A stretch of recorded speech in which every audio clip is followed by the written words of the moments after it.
Okay, and welcome to episode 4 of the Celluloid Misfits.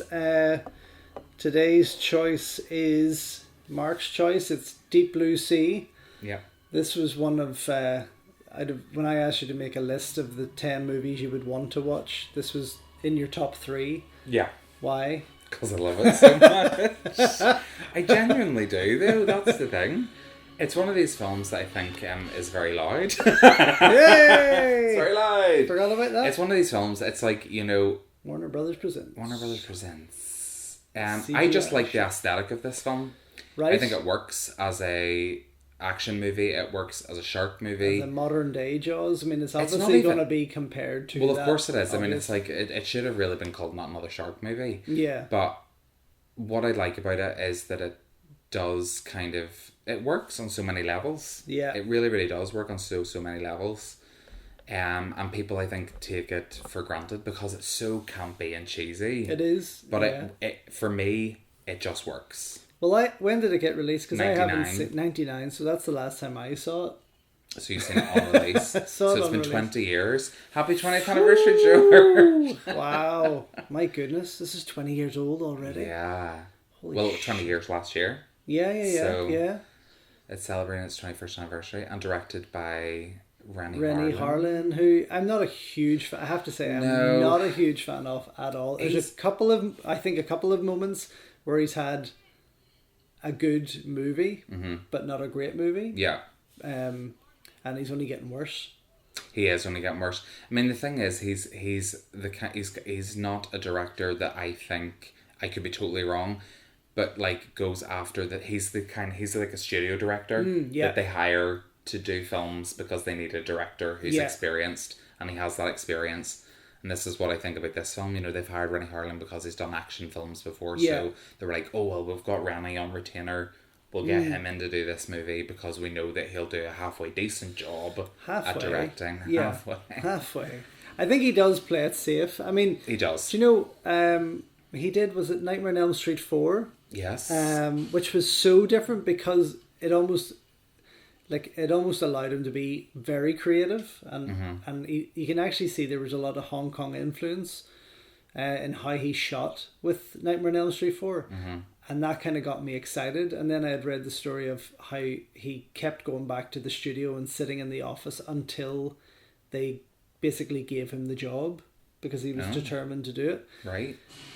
But after that, I mean, to me, there wasn't much. Long Kiss Goodnight, Loved. which was great. Yeah. Yes, I suppose there's one great movie. Okay, I said it. Well, I liked Die Hard too. Oh, did you? Well, I yeah, did. yeah. I mean, okay, it that's gets good, a yeah. lot of bad flack, but I actually kind of really like it, and I like this movie as well. Yeah. And he did do Cutthroat Island, which I know was a bit of a passion project So- between him and Gina, Yeah.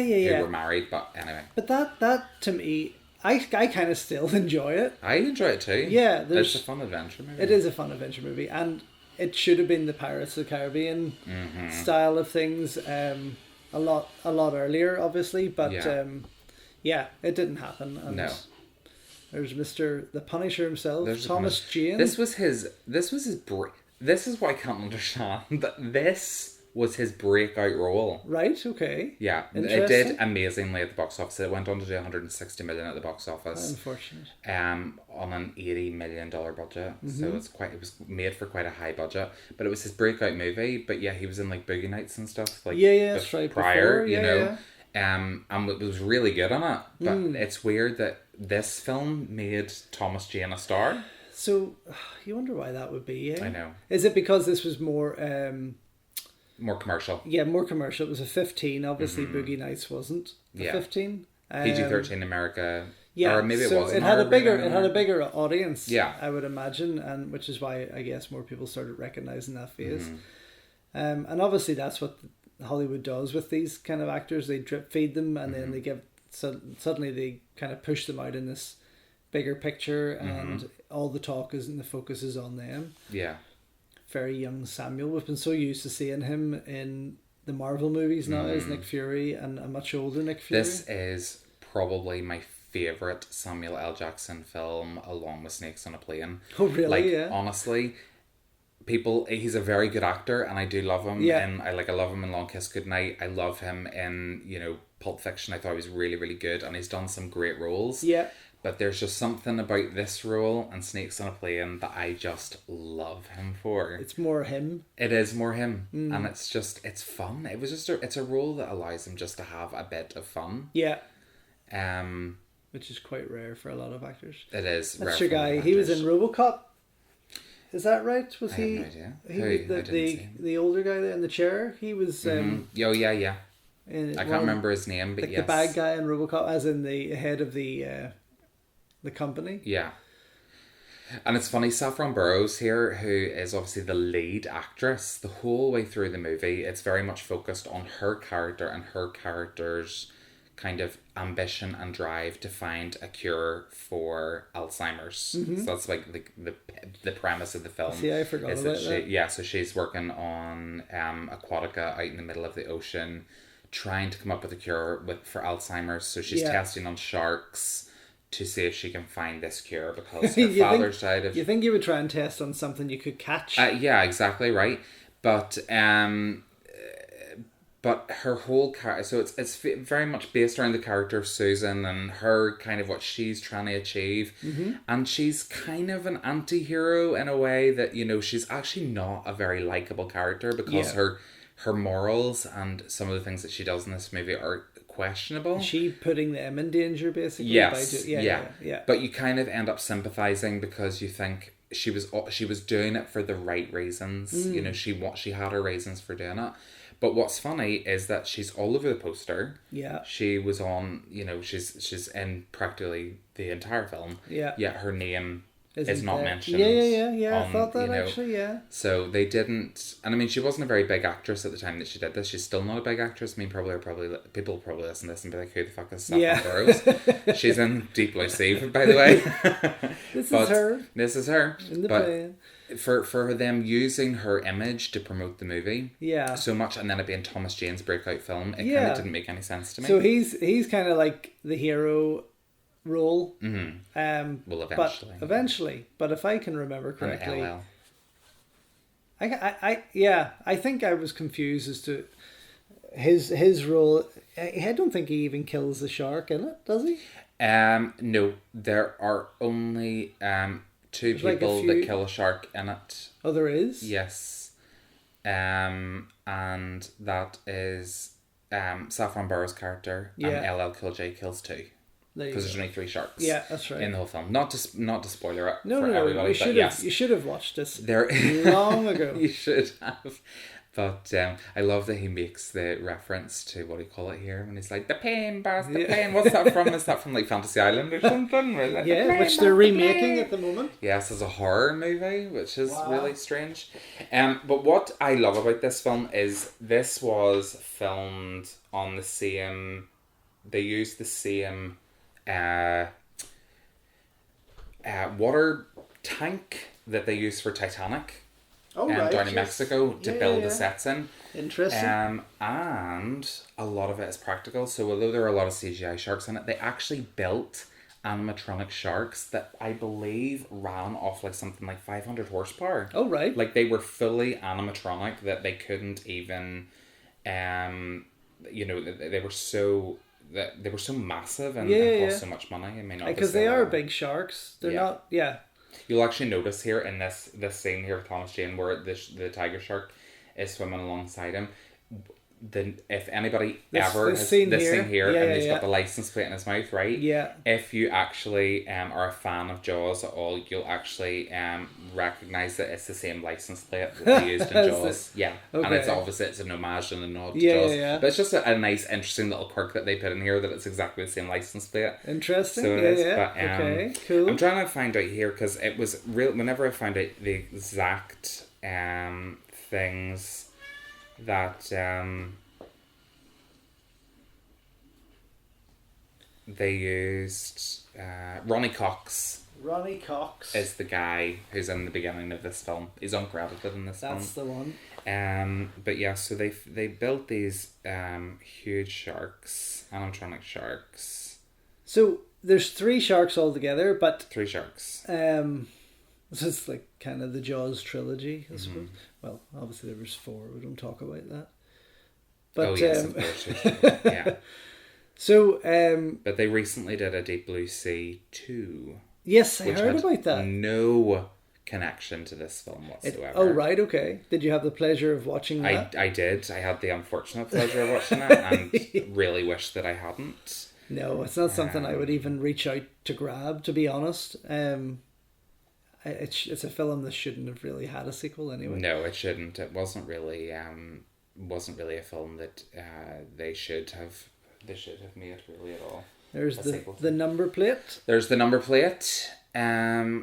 So yeah, Renny wanted, I think, to make this under the most controlled conditions that he possibly could. Yeah. And if you look in the background of that previous shot, you can actually see the ring of the tank that they filmed in. It's a massive, massive tank. I mean, if you've ever seen the behind the scenes documentaries of Titanic, it's a this here. Oh yes, the white strip going right round.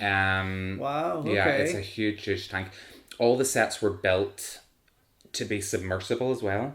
Wow. So they could be lowered in and out of the tank for whatever scenes that they needed them to do. But all of the interior shots were done on a soundstage. Yeah. And all they used was fish tanks with black backgrounds. Okay. And lit them in a way to make it look like they were deep, deep underwater. Cool. So I like this film because there's a lot of practical elements to it. Yeah. That I love. That people don't make films this way. No, it's all CGI. It's CGI. Yeah.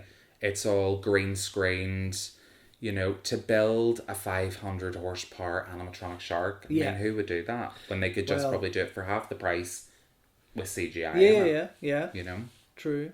See, this kind of thing fucks me off about American movies when they always have a fucking stupid song going on. You know, it's just... It's just silly. It's just... There's always got to be a bit of rock going on somewhere, or a bit of country, or something that just... Or a bit of pop. Oh, fuck. It's so fucking stupid. And only in Hollywood. I can see clearly. I mean, even Bollywood has reasons for it, you know. Yeah. But these guys... America, I always find... It's the one thing I found was a major dampener on the Medallion with Jackie Chan and Lee Evans, because there was more of a Western kind of presence in it, and they put in some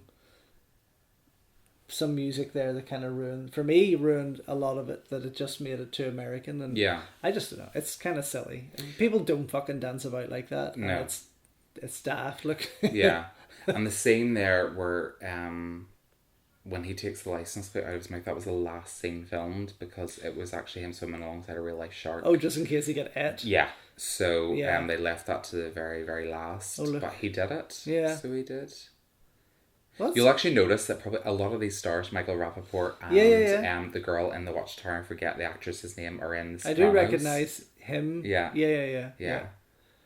I actually recognise him from a few things. Yeah, I mean, he's done Michael Rappaport has done quite a number. Whoa, CGI. Yes, obviously. Wow. It's quite not obvious. Until you see it on Blu-ray that you realise how CGI'd it was. Imagine watching this in video.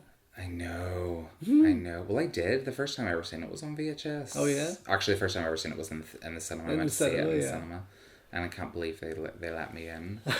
But yeah, it impresses me on a technical level so much. The animatronic sharks weighed 8,000 pounds. Holy shit. Yeah, like 8,000 pounds. And I'm trying to fact check because I really want to be specific. They weighed 8,000 pounds. It was 1,000 horsepower engines, remote controlled. Wow. They were all self-contained units, and they used 7 Boeing 747s. Wow. To build them. That's incredible. Not to fly them in. No, not to fly them in. But they were used. They were like swam about and used like using wires and apparatus, and they could move at up to 30 miles per hour. Which is really, really cool. Is that a floppy disk? Yes, it's a floppy disk. Yeah, because this is the 90s, man. Yeah. But Samuel L. Jackson actually was he didn't know that it was animatronic. Whenever they bring it up in the scene that's coming up, when they go in to like take the brain cells out, whenever they raise that up, Jackson didn't know that it was a fake shark. He thought it was a real shark. That's how impressively well made he probably this shot himself. 30-foot long shark was made, you know. It's quite scary, actually. Yeah. That's your guy. What's his name again? Stellan From Skarsgård. Yes, from Thor. Yes. That was very young looking. Very young looking Stellan Skarsgård. Completely forgot he was in this. Yeah. My goodness. So this is obviously a model of a supposedly real shark that they've... Yeah, that they're going to be testing on. Yeah. So all this was built... It is an impressive set. I mean, it's incredible. I mean, there's no doubt about they it. really do go all out, and that's what I like, is that the money shows on the screen. Yeah. You can see where the money went to. You know, creating the sets, probably paying Samuel L. Jackson. Yeah, of course. And the animatronic sharks. Yeah. You know, and it bugs me in this film so much. They use the animatronic sharks a lot in the film, and you see the difference, because it's the jump between each is very obvious. Yes. But the fact that they use them so frequently, it's like, kudos to you, because... So, well, that's something then we can talk about, is obviously we had the Meg recently come out there, which seemed to be more CGI than... I'm not too sure of the facts on that, but it seemed to be more CGI than it was animatronics. But that's because obviously the shark was so massive. It was, yeah. There's a lot of making in that shark. Yeah. But well, I mean, if they can take a Boeing and make a shark out of it, for God's sake, they could take a larger plane and make a larger shark out of it. You know. True. They seem to do a pretty damn good job with that. But how much would it cost these days to make an animatronic shark that's of that size? thing. You know? It would probably have worked out cheaper doing the CGI, but even better, I mean, today they can create some incredible stuff with CGI, as we know, and not some incredible stuff with CGI, as we know. Yeah. Well, yes, so, absolutely. I wonder what role LL's playing. He's preacher, but he's the chef. But and he's got a parrot, because that funny. So here's an interesting fact actually about this parrot that I do know without having to look it up. Go.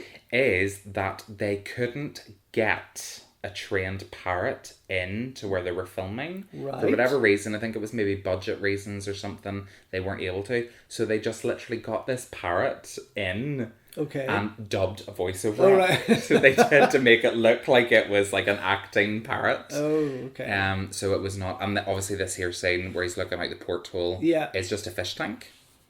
Okay, very good. And then obviously they swapped to CG for this shot here and have them underwater, which they genuinely did. Like, all this was done in the tanks. Yeah, in Baja. Is it Baja? Is that what it's called? Baja? So some of these are real sharks, so they did use real sharks for some scenes as well. Would you go into that, Mark? Would I fuck? Yeah. Would I fuck? You know how I feel about the ocean and shark. Do you know what's really weird? My mum always brings this up to me, is that I hate the fucking ocean so badly. But I love shark movies. I love things like Deep Rising, Virus, anything set under the ocean, on the ocean, Waterworld, Titanic, love it. Would I go into that? Hell to the no. I told you about my shark experience in the cage. Yes. So I did. Yes. And it was I'll never do that again. That was more again. than enough. That was. Yeah, I'm surprised I'm still here, to be honest. So of course we had a wee touch there of bad CGI, yes. Which is what a lot of people would have remembered the movie for the negative. And it's true that more people would quickly criticise the bad than they do the good. Yes, absolutely. Especially online. Nowadays, people would go online to write quicker about a bad thing or to, really criticise something rather than going on to praise it.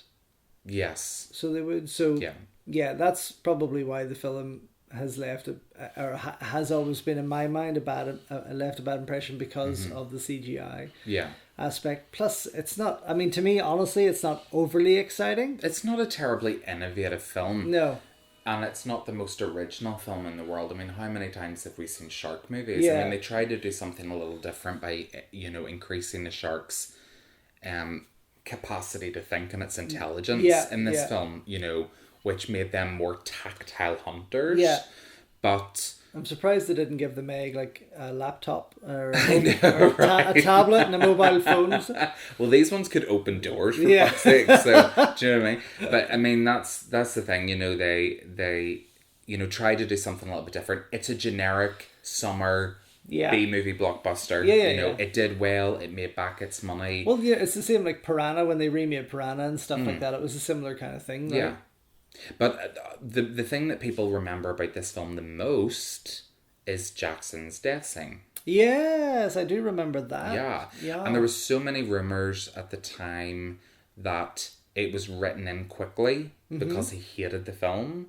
Right. But it wasn't. It was in the script the whole time. Oh, right. He knew that the character was going to die. Yeah. He signed on. He knew what he was signing on for, and that's what happened. So it was not a case of, you know, him and Renny didn't get along and weren't working together. Yeah. Well, they wrote it in and cast him and in knew that what was for going the to happen. shock, because they knew that people would. Yeah. Because he does take on the role, like, you know, Thomas Jane and LL come out the end as kind of the heroes. Yeah.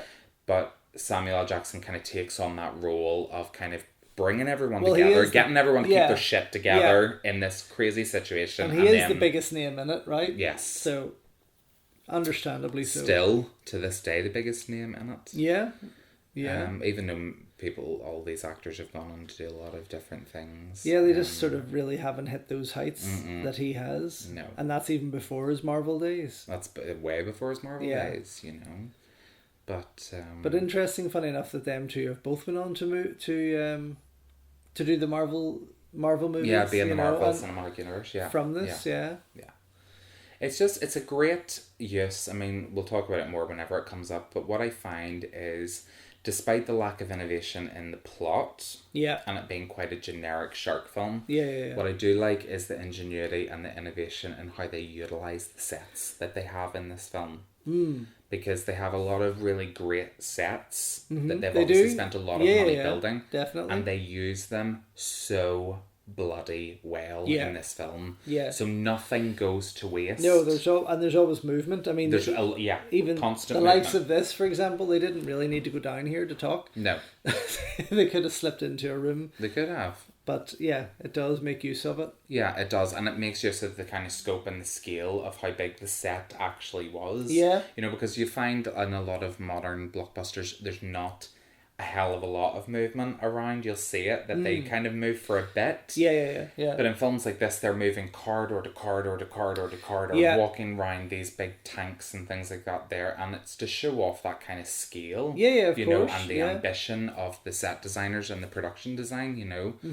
And Thomas Jane has blonde hair. And he has blonde, and it's just he's Thomas Jane. Yeah. He's Thomas Jane. There was a slight hesitation. There was a slight hesitation. I was going to say something really crude and crass, but I'll leave it out. But yes, that image, you will just, Yeah. If anybody's never seen this movie, just look up Thomas Jane Deep Blue Sea and you'll understand what, what I mean. Yes. George is maybe not sharing my... I'm good for that. No, not my kind of. Back then? Back then, no, not even. Oh no. God, George, you have the worst taste in men. Maybe it's his 90s fashion. I don't know. Maybe.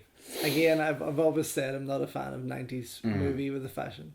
No. So what do you think? That's CGI? Yes. Yeah, I thought so. Yeah. Because it's not moving the way it should be on rough No. water. And I mean, it's so cliched. I mean, it's ridiculous. It's how do we get these people who are out in the middle of the ocean, who have seaplanes, who have helicopters, who have the lifeguard or the sea, what are they called? The Coast Guards. Yeah. You know, how do we get them stuck in this set? Exactly. So that the movie isn't just 20 minutes and then we're gone because there's a storm coming. Yeah, it might have been fun if it was 20 minutes. It could have been a top short. It could have been a top short, a very shit short, because nothing happens.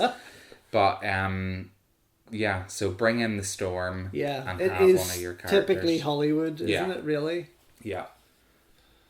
But it's just... and it's a well set... What I like about it as well is it's well set up. Mm-hmm. It doesn't rush into everything very quickly. That's a very rough sea. Like, you know, if that place should be bobbing about a bit, you know, it's not... I know it's not... really? Just floating, but... I thought it was on concrete. Yeah, but you'd imagine there'd be some sort of movement there, you know. More than likely. But... This set blows my mind. I'm just like, this is incredible. And does he do it in one shot? Yeah, no. Do you know what It's very James Bond, isn't it? It is. It is like a James Bond, like Like the villain's lair. Yeah. Is that classic Hollywood rain? Yeah. The fake rain. I loved going to Universal Studios actually and seeing how they did the rain. You know, the sprinklers on the roof and stuff. I used to love seeing things like that. Did you ever do the Jaws ride? I did. Traumatized because it's gone now. Yes, yeah, so they've taken it away. Thank God. Built Harry Potter over it. What? I believe so. Yeah. Oh my God! Yeah. Bring Jaws back. Fuck. But they have him. They have Jaws hanging up. Well, they have still the the hanging shark. Sorry. Yeah. But they should never have got rid of that ride. As much as it scared the shit out of me. I've told you the story about the Jaws ride, haven't I? No. So, totally unrelated to Deep Blue Sea, but it's a shark story, so we'll go with it while the movie's building up. Because, like I said, they take their time building. Yeah, take their time building this story up. So, went to Universal Studios and was like terrified of Jaws. Jaws was the first movie I ever remember seeing that I was absolutely shit scared of. Like, it actually scared me, and I had seen Nightmare on Elm Street, Halloween. All before this was real. Jaws this was traumatized me. Yeah. I was like, I'm never in my life going into the ocean ever again, and I only ever did once, and that's it. But we were at the Jaws ride. I was too young to be left on my own. Yes. Everyone else wanted to go on to the Jaws ride in Florida, and you've been on that one, and you know it's different to the Hollywood one. The Hollywood one's just like the train around Amity Island. Whereas this is like a full-blown ride. So I was like, well, I don't want to... I'm too scared. So I asked the guy, before we get onto the ride, I was like, what side does the shark come up on? And he was like, oh... And I was like, my mum was like, no, he's really scared. Like, I mean, and the guy was like, in his, very polite American way, was like, go to the other side, man. Go to the other side. You'll be safe over there. Don't worry about it. And I was like, okay, cool. So I went to the other side, but I was actually sitting in a row with just my sister and two strangers. My mum and dad were in front of us.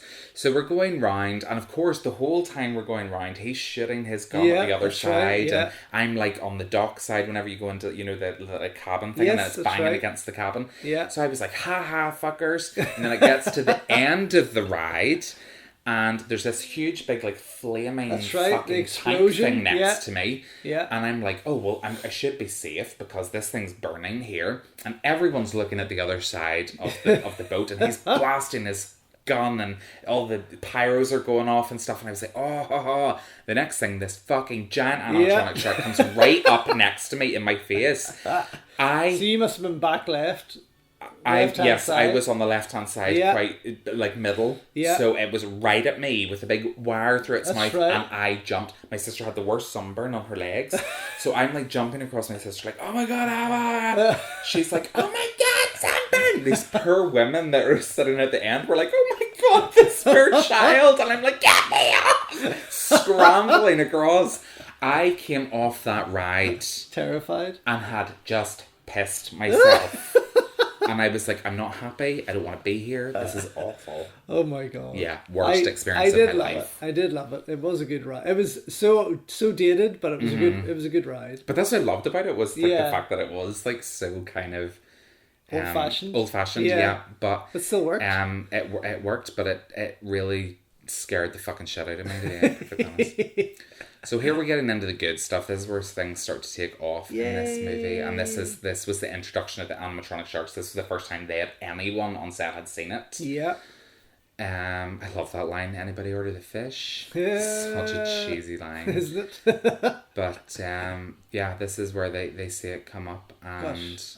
I mean, whenever you see this here, I'm still blown away, even 21 years later. It's massive. At how impressive this shark looks. It's moving. It blinks. It looks like a whale. It does, doesn't it? This is obviously. So they wanted to do. They had wanted to do it where Renny Harlin was like so set on being better than Jaws that he was like, oh no, I want it to be. So the Jaws shark was 25 feet long, and Harlan was like, no, I want to do one better than Spielberg, so he increased the size of the shark 26 feet. So he did, so just to make it that he had the bigger shark. I doubt that he has the bigger shark. Yeah. Well, maybe he does actually. Where's Randy from? Sweden. Oh yeah, he Finland. Has a bigger shark than Spielberg has.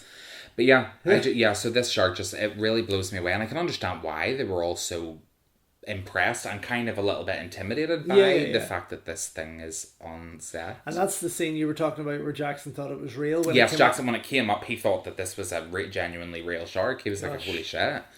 because it's moving about and its eyes were the nictating lenses Yeah, and all yeah, that they put those in and stuff. So Very you know, good. and but it's whenever it's because I mean look at it. It So even kudos looks to the see, props builders then, it's and breathing, the animal, yeah. the creature Special builders. effects That's team. fantastic. Yeah. Yeah. You know, to have an animatronic shark that can go up to 30 miles per hour and run off remote control and look so realistic. Like, you imagine if you just took that down to the beach and had a laugh, And put it in chasing the people. ocean. Fucking hell, you shit yourself. I mean, look at that. You can. I mean, I'd be scared just act with generally, it. Yeah. because it is so realistic. You're like, have they sent up a real one? I know. So what are they doing here now? So this is basically the moment when this is like the revelation moment. She's been given the weekend to basically, she's been given all this funding. She still hasn't found a cure for Alzheimer's, but she's very, very close, and this is the moment that is going to make or break her career. Yeah. So this is where they're taking the brain tissue from the shark. You can see the fleshiness there as well. Yeah, yeah, it's fantastically well done. And even whenever she pokes it through, you see and they have a great sound effect where it's like poking through actual fish flesh. Lovely. It's really, really good. And what do you say? It's see the way they do it there? Yeah. And it's so well done. But and look, it's the thing. It's incredible. I'm still blown away by it. But I love practical effects. Yeah. So anything that is tangible that I could be on a set with, that I can touch and interact with as an actor, I'd be like, sweet, this is awesome. So this is her extracting the brain tissue to try and put it with her serum and make this successful cure for Alzheimer's, which she does successfully. Yeah, it's so just again, it's I think that the first, as I said earlier, you think they would have tried to work with animals that were a bit more easier to handle. You know, I think she has the explanation. If I'm not, I haven't watched it in a while properly and listened to it. I've had it on the background a number of times, but I haven't listened to it properly. But I think that she does explain why they use sharks. Yeah. But there's an interesting fact that I learnt in this film. Okay. That sharks cannot swim backwards. No, they don't have a reverse. Yeah, they physically can't do it, and they notice in it that obviously the increased neuron activity in the shark, because they've made it more intellectual, it has managed to swim backwards. And they said sharks can't swim backwards, they physically can't do it, and I never knew that. There you go. I didn't realise that they just swam straight and then in if circles. you know that if you're ever back in the water, Mark, and you know that you're just swim about backwards. to get attacked by a shark, always try and hide behind it, and then it can't. Yeah, sure. It can't get you. Yeah, of course. You'll be okay. Peekaboo. So this is obviously the neurons starting to fire, and it's increasing the brain tissue, and she's discovered this cure for Alzheimer's. She reminds me a wee bit of your girl from Starship Troopers. No, not totally. Not Denise Richards, but you mean Dina Meyer? Yeah. Yes. Just the same hair, kind of look, the features. Yeah. Although she hasn't got her tits out, but yet. She doesn't. Yeah. But she's got those kind of quite a similar look to her. Yeah, she does. But it's strange seeing him so young. It is. My goodness. But very very, up to this point, it's kind of like, right, okay, you're half an hour into the movie, and you can appreciate that they didn't want to rush. Yeah. They wanted to tell a halfway decent story, but it's at this point that things really start to kick off. I love this effect. That's the animatronic shark. Lovely. That is real. That's That's his real arm getting. That's not his real arm. You can actually see here, what do you see when he's moving? Oh. Damn. So this shark was, you'll actually see his arm. Do you see it? And it's like flopping around. It's so ridiculous. Look. It's in his trousers. It's actually, unless he has a really big ball sack, but yes. No, yeah. It could be it makes me laugh. But that whole shark, that moving, the pulling up of the thing, that was all done. So animatronics. all done with the animatronics. Amazing. So this is where she kind of fucks up. This is her first fuck up. Well, this isn't her first fuck up, but this is where they start to realise that she is not as much for them, her staff, as she is for the sharks. She's obviously saving the shark's life. She's saving the shark's life because she knows that the shark has got the cure. Yeah. She's managed to get the cure from the shark. She Yeah, doesn't want to yeah, risk yeah, that of shark course. dying in case, you know, her research can be saved. Yeah. And spectacularly bloody. I love that Indeed. moment where the Looks like arm he's got a comes off. nappy on as well. Does look a bit like he's got a nappy on. And here comes the here's the CGI cartoon yeah, waves. They look fucking dreadful. Don't they actually though? Why? You know, again, there's something that we go back to is, you know, why do that when you've got such a good thing going? Because you can't make waves like that. Do you not like things like that? I can't do needles. Oh, can you That's not? fucking foul. They actually look like it went right into his... I didn't know that, George. Oh my god. No George needles. Is a needle pussy. I'm okay cutting people apart with chainsaws and hacking eyeballs and everything, but no, can't But not do that. With this. Oh, Jesus Christ, no. Oh. Okay. A few years ago, I went to New York to film a hair transplant. Oh, yuck. And it was one of the most disgusting things I've ever... Because you had to get, like, obviously a strip about 7 or 8 inches long from ear to ear, but about a centimetre wide, cut out the back of his head. And then 2,500 yuck. Pins, needles stuck in his head to replant the roots. Oh my god. Nasty. So this here is all set. Set. Yeah. So they brought the helicopter to the set. And the waves here are obviously CGI, but where they are at the moment on the set, they had big, you know, those big drums that they tip. Oh, and it yes. creates the waves. Yeah. So they were actually, so all that coming down is all real. Ooh, but yeah.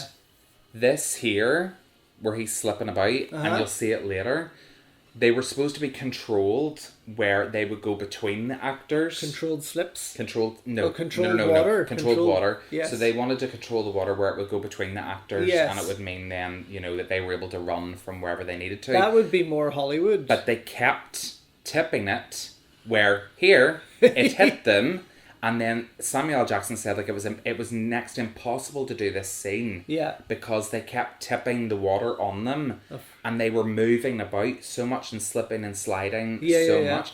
But to me, knowing that they did that deliberately, adds an element of authenticity to it, because and it doesn't make it typically Hollywood. No. If they had dodged all those giant waves, that would have been stupid. Yeah, ridiculous. Here's another one. See, and this was the one that he said that if those drums hadn't been there, they'd have been straight into the water.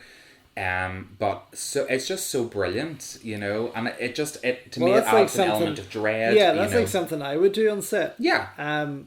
But my actors know that. These guys. Well, they didn't let them know that they were going to do this. Yeah. And you can imagine if you're going to piss Samuel L. Jackson off, at least tell him that you're going to piss him off beforehand. You know what I mean? Exactly. But for me, it's really. It is really.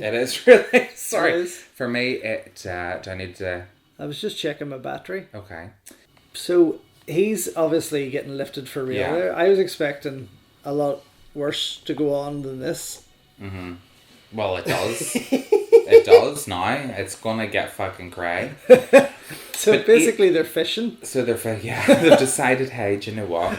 But it sets up the next scene perfectly, and getting them trapped inside Aquatica and everything. It sets up the rest of the movie so brilliantly well. Well, the other thing as well, they spent 8 months on the animatronic sharks. But what I found really cool was what they've actually did. They're the only, as far as I'm aware, they're the only special effects team which is headed by Walt Conti. Do you know Walt Conti? He's done that. No, but I'll be careful how to say that.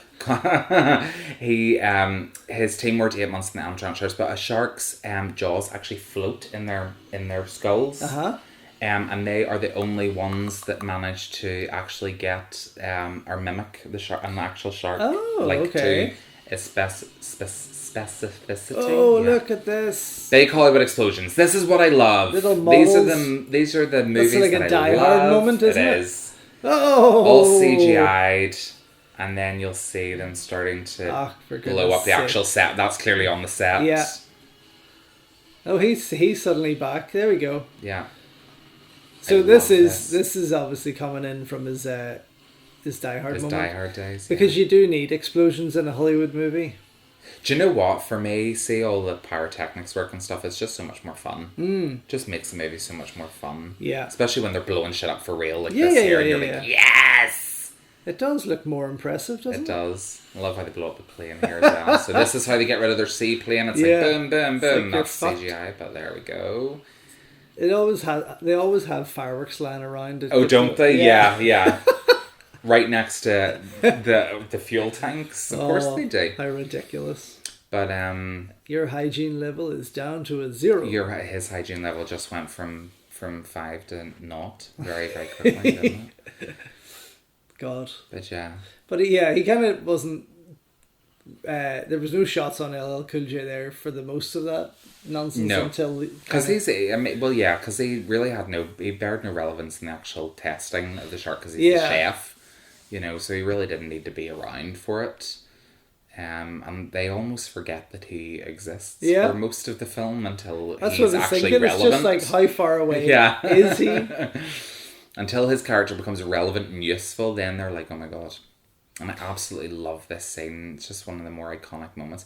This is the thing that people don't forget. They don't know. They don't forget. They forget that this movie has actually given a lot of really iconic 90s moments. Yeah. Like whenever you think about it,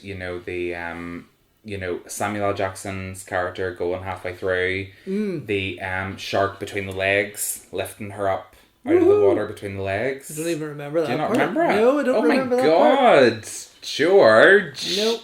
Oh, this dear. is disgraceful. Oh dear. That's the part where you would have been actually. You don't stand and watch this shit happen, and you don't wait for Samuel L. Jackson to say move. No. You'd be like, do you know what, guys? I'm gone. Again, another stupid Hollywood moment. Mm-hmm. This is so typical. But it adds that kind of... It adds something to it, that people want to see. Stupidity. They want to see them in peril, trying to rush away from this wave. Fucking how stupid, really. I know. And they did that like they did with the tanks in Titanic, when it all came through. It all came through. That's the same kind of idea where they rush the water. I mean, you could take the blueprint of this and lace it with any kind of creature feature similar, Anaconda or anything Which we will be doing. Which we will be doing this season, yeah. But it's quite... it's quite generic in that sort of the Hollywood genre, but highly rewatchable. There are so many generic films that you can watch once and be like, I never want to see it again. Yeah. There's something about this film that when it comes on, even on TV, I'm like, I stop. Yeah, you still want to watch. Yeah. Because it is so fun. It doesn't... It tries to tell a serious story, but it knows what it wants to be. Yeah. It knows what it wants to achieve. And it does that. To me, in my personal opinion, tenfold. It's not a 5-star movie. No, but it's not the worst movie. It's not the worst movie I've ever seen in my life. No. And it's a movie that I would happily watch and watch. If I was stuck on a desert island and this was the only film there, I'd be quite happy. You would never go in the water. But I'd be quite happy to sit and just watch this film on repeat because it is just so much fun. I wonder what happened to LL Cool J. Is he still acting? He is. Sure, he's in, what do you call it? NCIS Los Oh, Angeles. yeah. Is he still in that? Yeah. It's been going for like 9 years now or something. I know, right? My goodness. I know. Wow. All those stupid American procedural series. Yes, yeah. Which should die long before they do, but unfortunately they just go on forever. It'll be going longer than Doctor Who soon. Yeah, right. Law and Order still going 21 years later. Dear God. I know. So, Casualty as well. Oh, don't even. I hate British soaps. They're horrible. So, the other one that reminds me of, which you mentioned earlier, is Deep Rising. Yes. Which I would prefer to watch more than this. Mm-hmm. But because it is a real tongue-in-cheek monster movie, Yeah. I think... We're covering Deep Rising this season or next season? I think this season. Are we? Cool. I think so. That was one of my picks. I loved it. I do love it. And it was a videotape that I actually would have hired out multiple times. Often. Oh, yeah. We would in our house as well. We did. And it was funny. My sister brought it up the other day. She was like, oh, because we brought up the video store and Mum and Dad I was saying that you used to work in the video store and Mum and Dad were saying, and my sister was like, oh, and it was always what you wanted to watch, Mark. Yeah. And I was like, well, I was older. So I got to pick. And she was like, yeah, but you always picked the same ones, which was Starship Troopers, Deep Blue Sea, Lake Placid. Yeah, oh yes. In 1999, those were the three films that I went to so constantly. well, there you go. I mean, Lake three Placid films that is we're another. covering this season. And that's the thing. Lake Placid is another one of these movies that falls in line with this, and that. Yeah. But Lake Placid is funny. Oh, it is funny. It's much more of a hard comedy, and there are some extremely quotable lines in Lake Placid. This would be the more, out of, say, the likes of this, Anaconda and Lake Placid, this would be the more serious one. Oh, it would be the one No, I would say that this one would take itself. No, Anaconda's maybe Anaconda. Yeah, but it's laughable, but it's more serious. It is. It is. Yeah, this kind of has its funny moments, especially with LL, some of his one-liners and his confrontations with the sharks and stuff. Yeah. I wonder if that was a stunt double or if that was LL that got It's hard to down tell. Down the stairs. Yeah, because it was kind of covering him too soon, wasn't it? Yeah. But it looked painful. It did. Hitting those steps. Cracking your tailbone's not fun. No, I'm sure it's not. So, this is where Aquaman comes in? You like to think. But I think people find it ridiculous, and silly, and I think this is where, especially as film critics, that we like to say that we are. I mean, you're a filmmaker, and that's I critique movies for a living, and I think that people are overly harsh because they forget that not everything has to be, Scorsese level drama. It definitely doesn't. I mean, there's enough realism going on in the world, for fuck's sake, that you don't need to be constantly making movies that are so true to life. Yeah, and you really don't. That's the thing. Films like this are escapism. Yeah, and they tend to give the films that they watch the most. And those escapism films, the worst critique. Yeah. Of course, they will be super negative about them. And for this movie, it has its negatives. It has some continuity issues. It's got some dodgy CGI and whatever. Quite a bit. Yeah. But I can appreciate, the fact that these sharks were smart enough to know if they blew the shit out of this place, that it would sink the set. That they could get into. You know what I mean? It is. And it's so ridiculous. Look, he's carrying a menu round there, is it? What would you like to order for dinner? It's these kind of films that whenever I watch, if I was to watch, something by a different director, I would be like, something that's serious and it's a drama. Part of me would be like, yes, I would love to have been on the set and make a classic film. But I wouldn't have as much fun as being on this kind of set. Yeah. And that's where you're in the water and there's like animatronic sharks and things blowing up and stuff, Well, we would have more fun on our movies where we're not taking the film as serious. Whereas the couple of movies that we did more serious, there was less crack on. But yes, definitely this would be a lot of fun to work on, I'd imagine. Yeah. So. And I watch a lot of these creature feature films because creature features is one of my favourite genres. I love them. Yeah. They're just such escapism and they're so much fun that it's just like I just think I would love to have been on that set. Just for the sheer fun of it. Would you like to been swimming around in it? I wouldn't want to be in it with the animatronic sharks, but I definitely would have. I wouldn't have mind being flung down a corridor by a gust of water. That would be fun. Yeah, it'd be fun. Break a few limbs on the way. I mean, all for the craft. There's another creature feature you might have liked to have been on the set of, Cats. Are you taking a piss out of me? You've seen my review for Cats, and it was a creature feature, and more traumatizing than any creature feature I've ever seen. It was actually scarier than Jaws, so it was. Honest to God. Imagine they did a ride of cats. No. At Universal. Do you know what? It's like It's a Small World. I hate it. Oh yes. I go on to it and I immediately think at the end of it, like, life is just not worth living anymore. And I think if they did a Cats ride, I would probably feel the same way. I'd come out being like, God. Oh my God. But it's funny, I don't want to keep jumping back to Jaws, but it is obviously such an inspiration for films like this. But in regards to the ride, you think they would have perhaps modernized or updated that to make it something more similar to this? Build this similar kind of a set and have people walk around it and experience.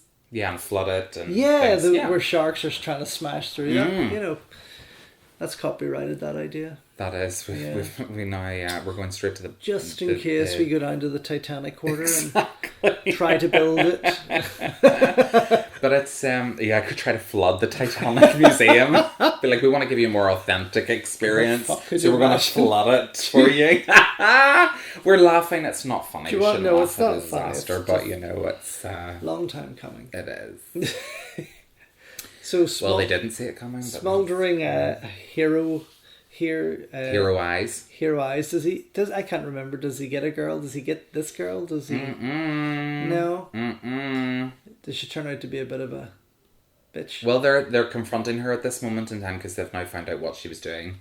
Shocking. So the way she had altered the shark's brain has left them in this fucked up situation. Well, I would be too if somebody put a big needle into my brain. I'd probably be a wee bit angry. Yeah, but they're a shark. But they can blow shit up. Well, they've got pissed and they've just sunk they've sunk the facility. Yeah. They're flooding the facility and they're coming after her. So. And I also love the fact that nobody's really dry yet. Well, Samuel's quite dry. No, but they're going from saturatingly wet to moderately wet. Yeah. Saffron still looks pretty soaking. I wonder now, is this really bad acting on LL's because he's like shivering? Because I know cliche American moment again. Hollywood. Yeah, a Playboy just floats by. Fuck's sake! Please, get me out of here. But here comes the animatronics. Here we go. I mean, this is the Titanic moment. This is the Titanic moment. This is the moment. As I was actually going to say about Titanic, because he's like sitting there like it's like the corridor in Titanic. This is incredible because this shark is being remote controlled down this corridor at 30 miles per hour. That's mad. It's insane. Yeah. Because you really need to know how to work that thing. Yeah, and it's like the effort that goes into it. Yeah. And this is where the set pieces, I was saying earlier about the set pieces being utilised so well, this is where this starts to happen. But I was going to say about LL, he's sitting in the water, and by the way, it's not that deep. That shot there was way deeper than what that corridor actually is. But LL's like shivering, and and like look at him, yeah. Is he? Because I do remember Kate Winslet saying that in Titanic, the scene whenever Jack's handcuffed, yes, and she goes down into it, and she lets out that noise. She said the water was freezing cold. Really? But Cameron did that deliberately to get authentic reactions, whereas where LL shivering there, it looked very put on, very put on. Yeah. Again, jumping back to Universal Studios, there the Sinbad show, the live action show, that they have in Florida. Yeah. Universal Studios, we got a tour around the set of that, and they obviously have a lot of water stunts going on there, and their pool that they fall into is kept at swimming pool temperature. No, even warmer, like almost not bath temperature, but like warm to the point where if they fall in, they are not cold. Yeah. Plus they have a couple of divers ready to help them out. They have the Water Worlds. Right, remember the movie Waterworld? Yeah, which I love, by the way. Yeah, I have a guilty pleasure of Waterworld. Yeah, I think it's a fantastically well made film, and I can appreciate it even more nowadays with the shite that Hollywood pump out. Oh, it's ridiculous. But look, here comes opening the door. Just happens to be. Yeah, just at that exact moment. But I know it's so cliched and ridiculous. Is. But like the Waterworld ride had all those water stunts and stuff. We got a tour around it, and the explosions and the pyrotechnics, and they're all falling into the water and stuff. I loved it. Cool. But they could have done something like that with this. They could do stuff with a lot of things. Yeah. Yeah. See, the Poseidon Adventure is another one. I always thought they would turn into a great ride. Goonies. Goonies would be incredible. That would be the greatest ride ever. I'd never leave. Wouldn't it? Yeah. Get your feathery ass over here. I love that line. Hold your bloody hand over the water. Yeah. Oh my So it's an untrained parrot, you know, that they just had to... Hasn't he got lovely eyelashes? He does. And there we go. So apparently, from what I believe, the shark, that was animatronic, but the parrot was digitally put in afterwards. Okay, so it wasn't like it was quite a good shot. Parrot. It was a good shot. I like that shot. One of their better CGI shots. Yeah, I think. And I love this. Like, I mean, it's like we've got this set. How do we use it? How are we going to kill the sharks? What's the best way of doing it? Oh, I know. We'll get LL into a cooker. Fuck's sake. The shark will turn on the cooker, the gas. Then we'll have LL jump out of it and blow the place up even more. Jesus but Christ. it's a really it's so ridiculous. It's so ridiculous. But it's such a good use of your It sounds set. like a Hong Kong movie. Yeah. That's how ridiculous it Yeah. sounds. Because that's the kind of thing they would do and get But away isn't it with. amazing how all the kitchen utensils manage to stay up and only fall down when LL fell yeah. down, but the submersible Yeah. is crushed to fucking pieces, which should have been secured to the fucking ceiling. Of course. But yes. Next time And you this want to is- save your submarine, you hang it like a pot. Yes, hang it like a pot. Yeah, don't strap it up there with wires and No, shit. no, Just no. hang it like a pot against You're the being wall. overly cautious. Yeah. Oh, for goodness. So yeah, Isn't this just insane though? I mean, it is. It's crazy. I don't know. I wouldn't have cut to shark cam so much. I don't think. To me, it doesn't. Oh, for fuck's sake, Uh-huh. it does. Jesus. That ding, for everyone that could hear it, was the gas being turned Oh. on there. But this is funny, right? Because it's like he's got an axe in his hand, right? Yeah. And he's cutting through metal Yeah. with a metal axe. There's going to be sparks, right? Of course, and then they're Okay. going to blow up. Yeah, Yeah. right. He's going to blow himself up, so he's like cutting through. Fuck in the name of fuck. I know. But I just love the fact that they're like, we're going to do this. We're going to use this, and it's going to be fun, and it's going to be ridiculous, and it's not. Do you know what? It's not often. You know me. You've seen my reviews. You know it's not often a movie like this of this kind of. I think it's of good quality actually still, but a movie that's this ridiculous that I'm ever this kind to. Yeah. Well, yeah, because you would be given off usually about this kind of thing. I'd be like, what the fuck are Yeah. they doing? But it's just, I don't know, it's just one of those films I just can't hate as much as I'd love to. I can't do it. I think as well, it gives you a bit of a nostalgic kind of thing to, Does. as you say, you saw it when you were much younger, Mm-hmm. and this is my second time viewing it. It is fun, but again, I don't think I need to see it for a third time. Are you sure? I think you should. Oh, So this is the first shark death. You ate my bird. And that's his excuse for killing it. aren't they just? They're always just wonderfully. They're great with their target. They are, yeah. They're always well timed. Like that shark coming through the glass, he just managed to get out just in time. Yeah. This is what makes Hollywood bad. Cliche moments. It is, yeah. And even, okay, it's 21 years old, but it's still at a period when it's modern enough of a setting that people know this shit is going to happen. You should be getting people kind of a wee bit more tense watching something like this, getting your audience a bit more excited. You know he's going to get out. You know that shark's going to come through the window. Well, yes. Yes, But to we a also point. never knew that this moment here would become the most iconic moment of Well, all film, yes. where Samuel L. Jackson, the biggest star of the movie, Yeah. dies. In a really bad CGI shot. The worst. Yeah. I can't. This is actually one of those moments that I really do detest the film, because it's just like, holy fuck. They've just... So you went from loving it to detesting. I did, well, that particular shot, because it's so cartoonish, It is it's like, oh my ridiculous. god, I can't deal with that. Yeah. They could have done it in a totally different way, and it could have been just as effective. Do you know what I mean? You don't have a clue what Renny Harlin's movie after this. Excuse me, Renny Harlin's movie after this one was. I don't actually. Well, I'm gonna find out for us right now. Because I know at the moment he's in China, he's shooting a lot of movies in China. Basically contracted there. I think that started with Skip Trace with Jackie Chan and Johnny Knoxville, which was fucking dreadful. Skip Trace in 2016. Yeah. Yeah. Just after Deep Blue Sea, he did the Sylvester Stallone movie Driven. Driven, yeah, Which didn't really get. Actually, that was. and then he went on to do like Extras at the beginning. He took over from. The Driven actually was a big flop, and Yeah. both for Stallone and obviously for Harlan. And I think Stallone's career was really sort of diving at that point. Oh yeah, I never did see Driven because I'm not into cars, but I've seen it, of course I have, but it's not particularly an interesting movie. Here we go.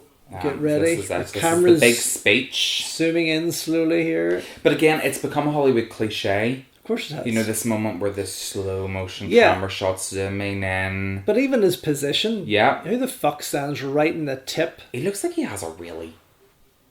Go on, small say it. Cock.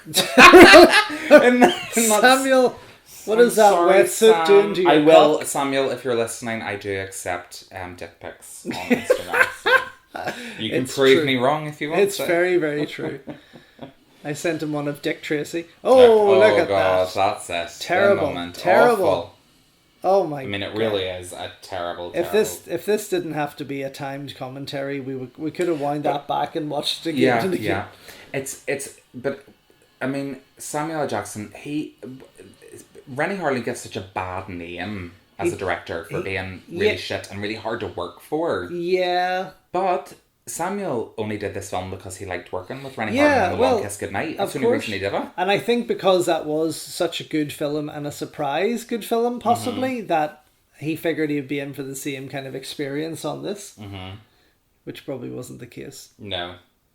I'm sure he's never worked with them after that, though, did he? No, he hasn't worked with them after that. But Renny Harlin said that out of every film that he's made, and when you think of the films that he has made, Cutthroat, Island, Long Kiss Goodnight, Die Hard, which are big budget action films, this was the most difficult one. But I always find that whenever I listen to directors talk about films, especially ones on water, they're always the most difficult films. Of course, because they're having to work with water. Yeah, never work with water or animals, that's what they say. Or kids. Kids, sorry. Never work with kids.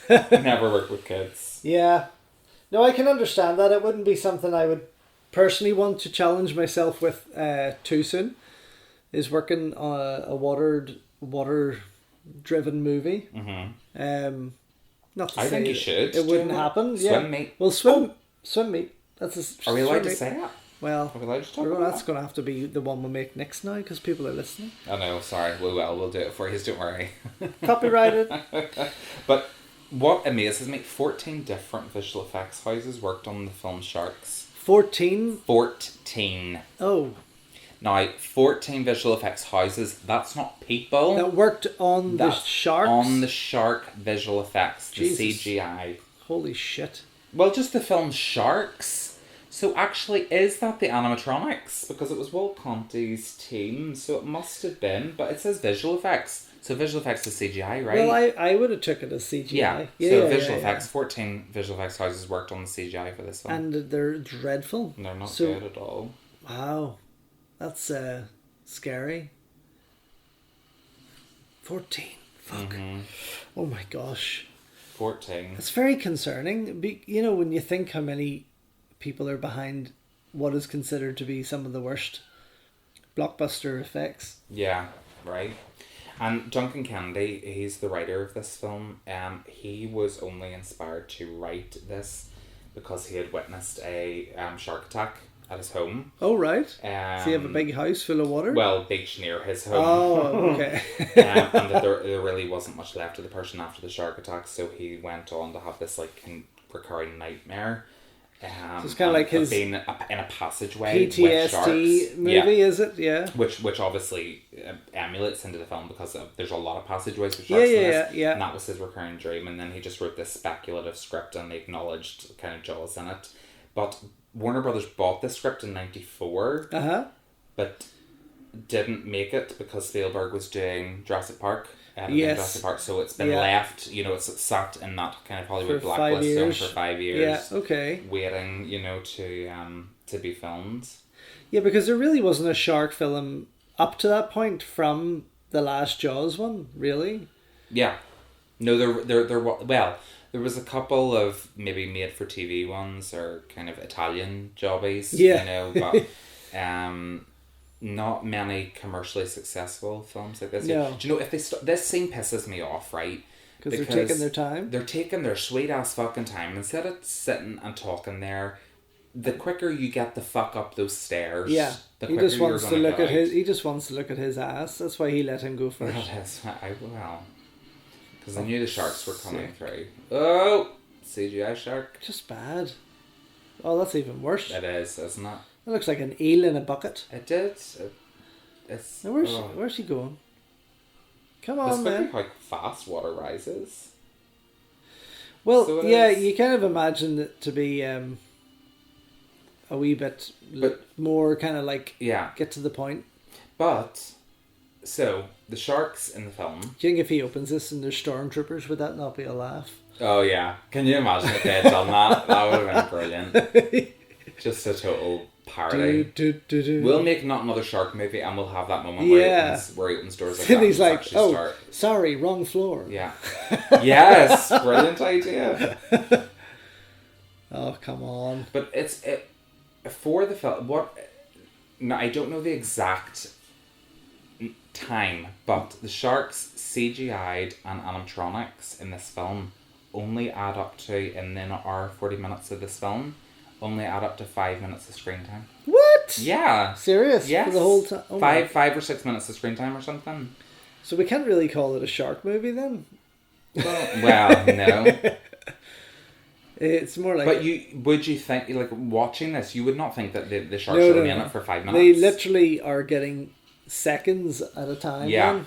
Like, really just breaking like, it literally, down. yes. And I love that this breaks so perfectly. so damn perfectly to that. To measure up. Yeah. Yeah. Again, Hollywood. That is... Oh, it just angers me. I mean, at least if they had made it just a wee bit longer and had it scraped down the wall, some sparks flying, or cut it shorter. I personally would have cut it shorter and had it go into the water so they're hanging upside down. Yeah. And try and have to work their way around it. So this is the scene I'm talking about.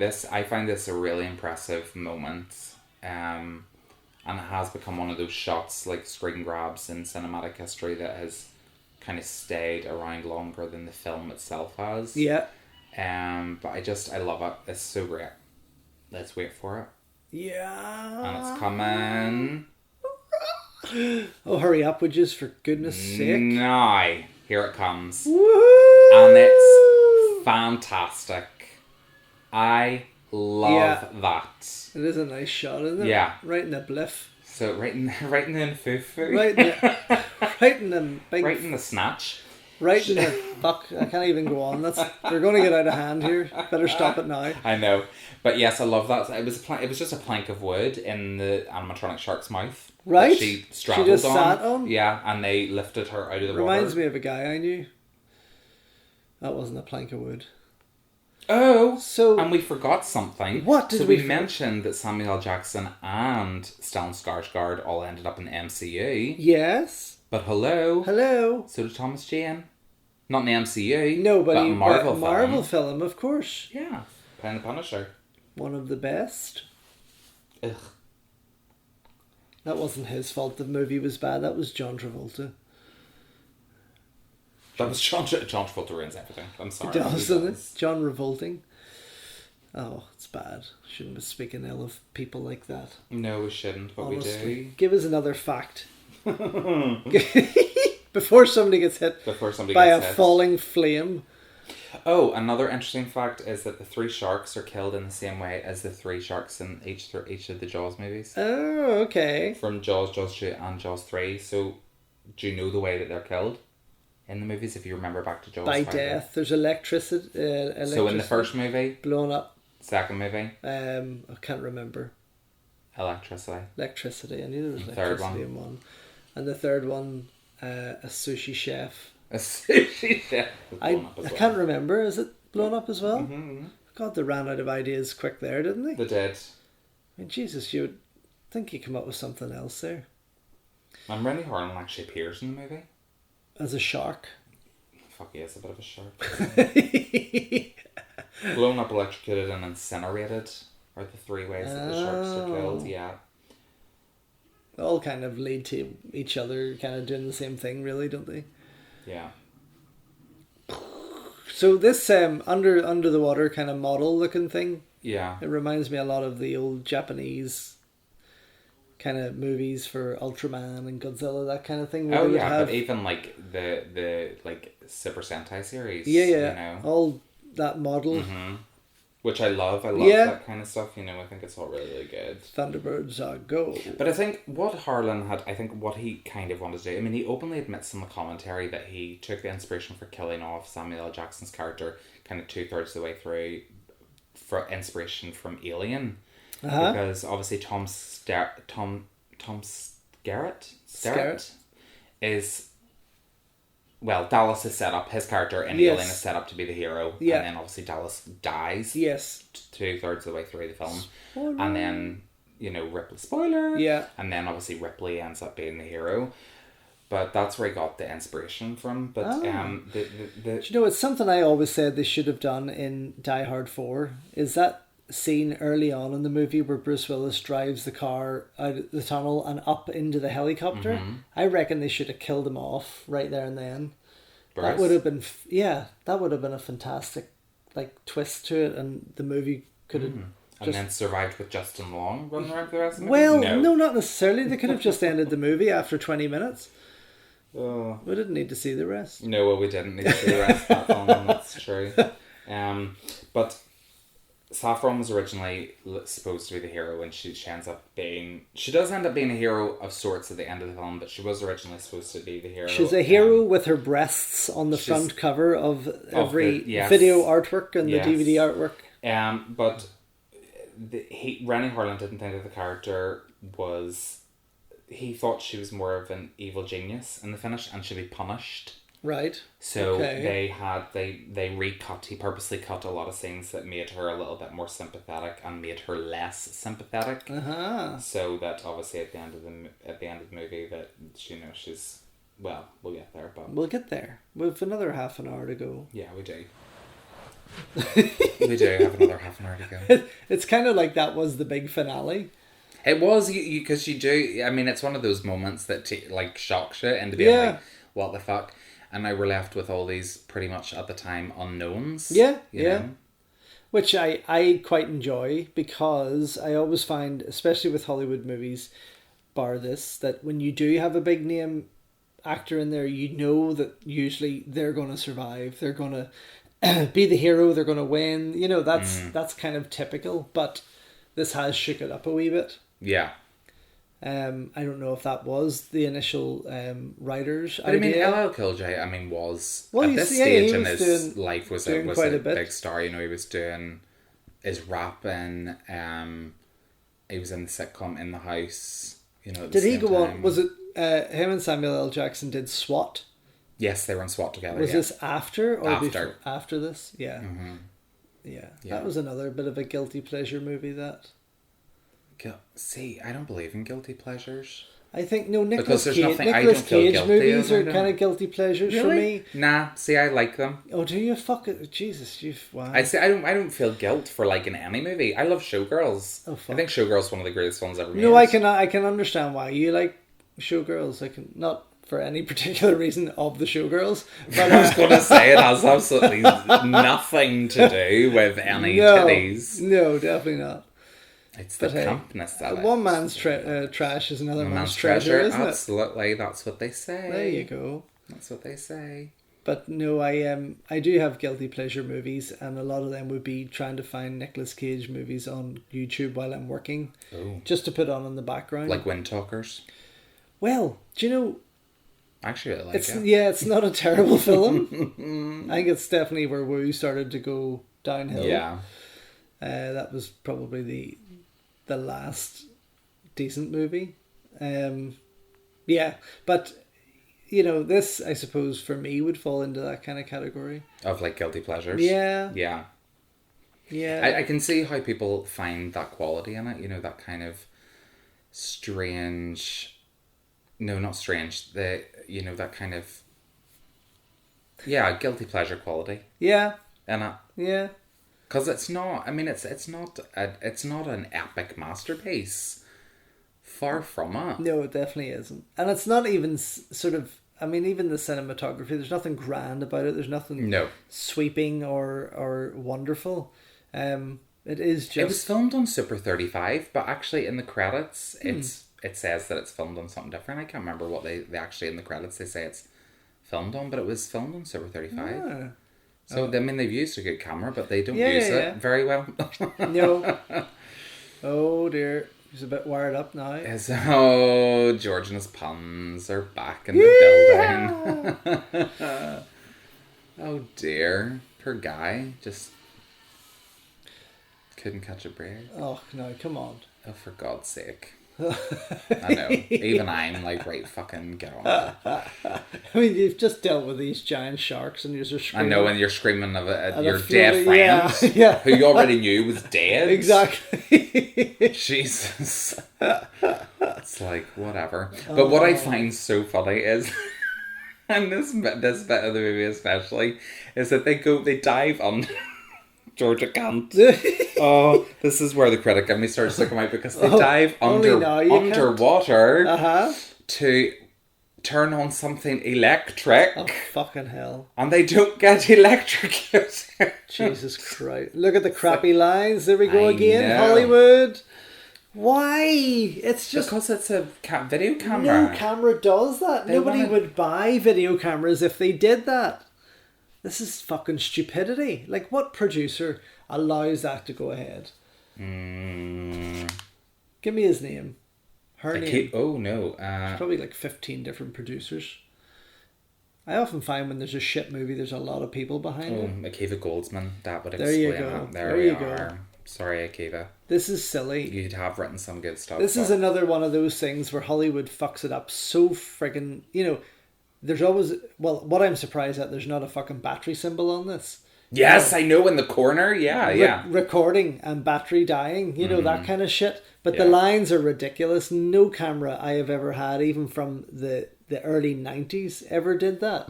Yeah. Not one of them. Now, I'm sorry, this thing, if it was still powered on in any way, shape, or form... Yeah, it would fry them. And it is, look, the lights are on.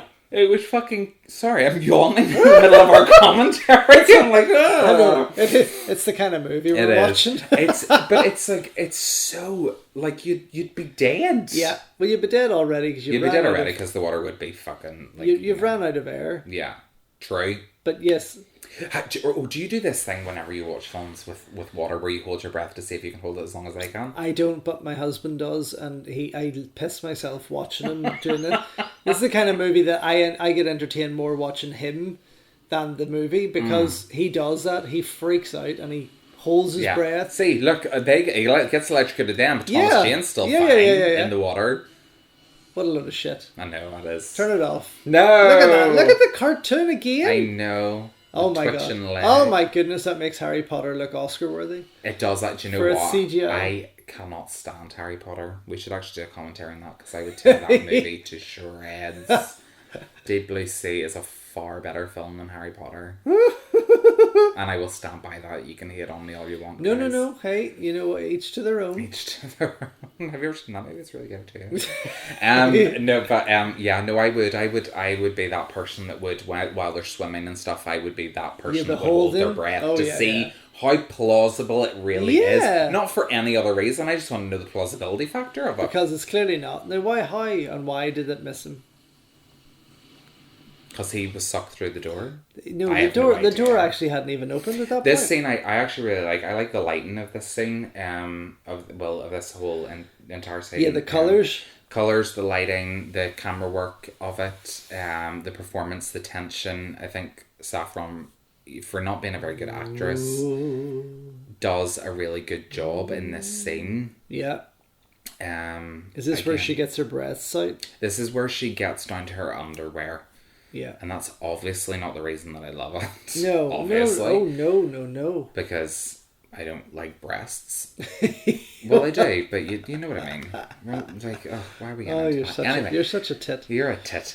I hate... Do you know what? This is another thing I hate about these films, is they set up this scene, yeah, with and then Saffron, they cut away from it. Yeah, so you lose the tension. You do.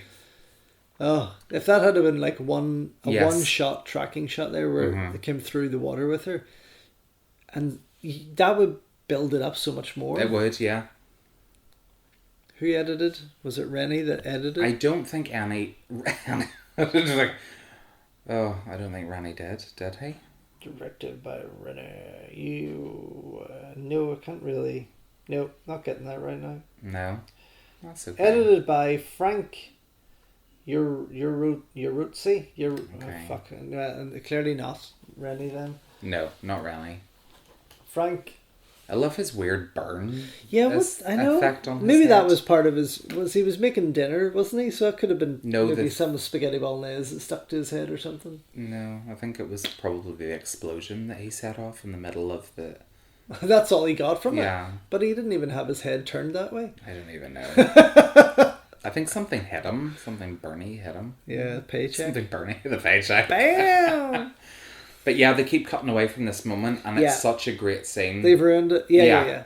That they, by cutting away to... They could have done all exposition. That. The two guys there, they could have done first, as Thomas Jane got out of the water there, and then let this roll. Yeah.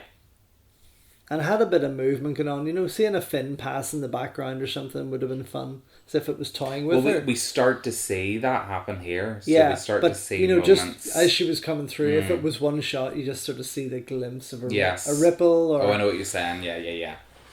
Ugh. But they do, by cutting... I don't think they cut away from it again here, so they kind of leave the scene, but they've already kind of... Da-da. Love the score. It's just... Oh, for goodness sake. Use your brain, love. It was too small. Oh, God. And here comes the revelation that she's maybe not alone. Oh, that was a bad edit there. Did you see that? She'd already looked up. Yeah. And then she looked back at her package and looked up again. In the name of... Ah, goodness sake. I love it. I think it's great. I know you do, and that's one person. Well, you and Renny, obviously. Me and Renny. And everyone that acted in it. I mean, obviously on the Blu-ray here, there's commentary from Renny Harlin and Samuel L. Jackson. Yeah.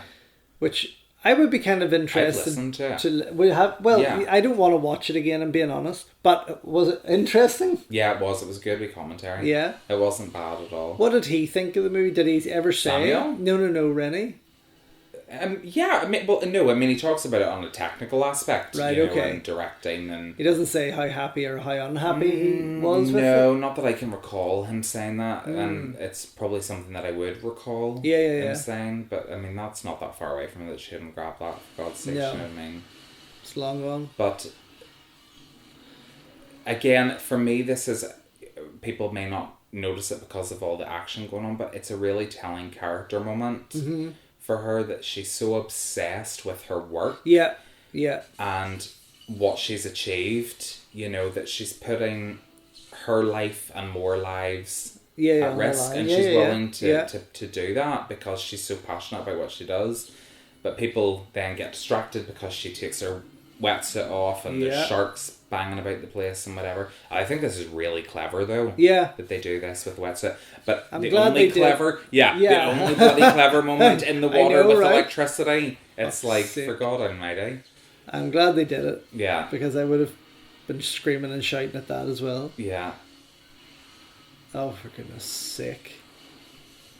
Yay! Let's kill the cartoon shark. So, again, they could have just went with the animatronic there. They could have got the parts of it is the animatronic. You can see that they're using it and blending that. Why? It's so blatant. That's the trouble. Do you know what I mean? They've such a great creature in what they built that they ruin it by slipping in these shots. Ooh.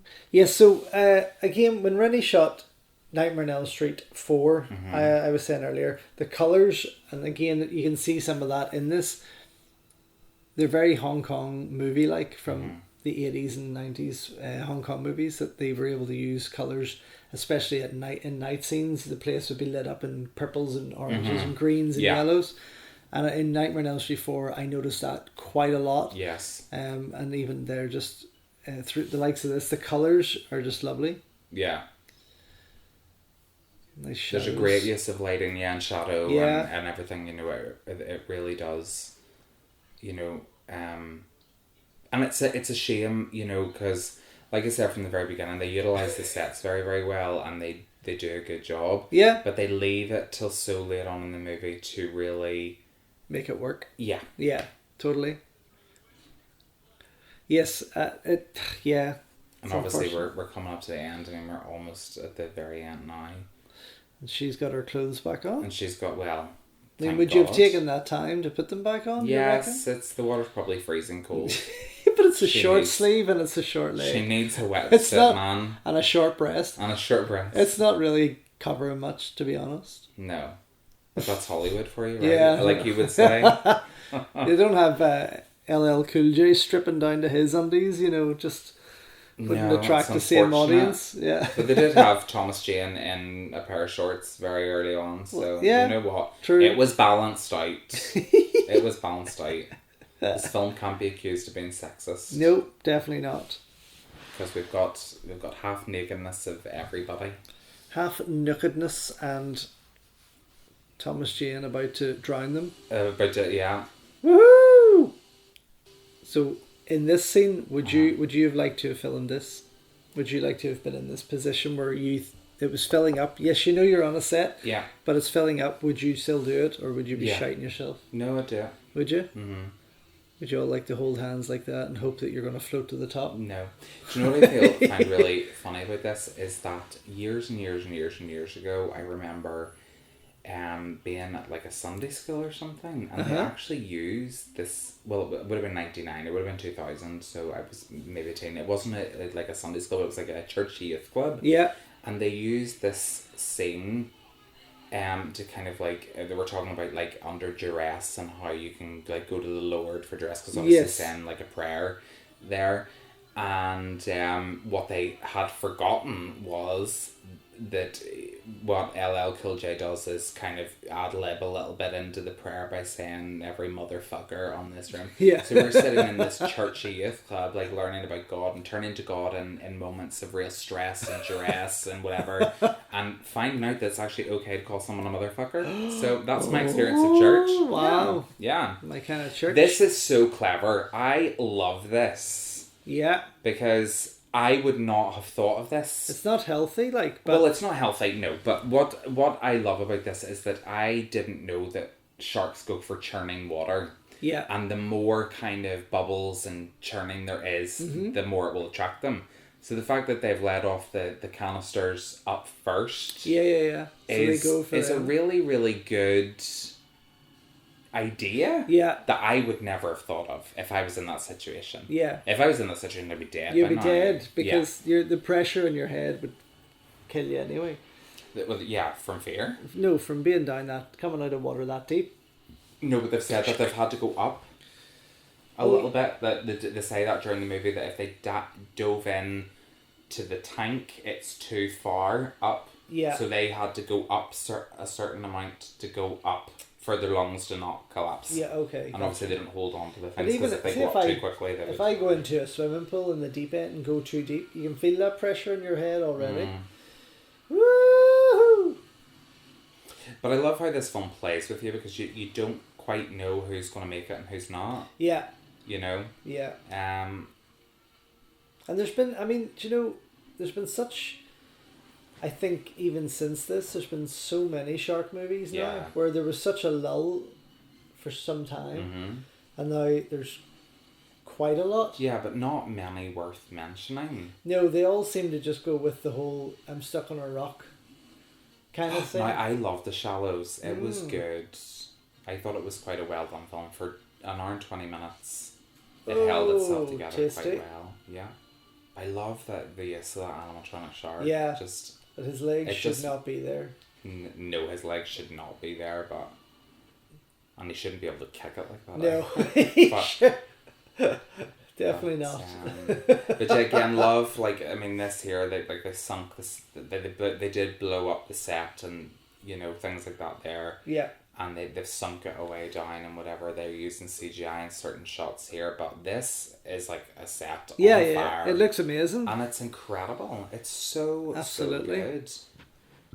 Now, that is the Watchtower, but they still managed to find a thing of first aid that wasn't on fire, but everything else on fire. Ridiculous. Right.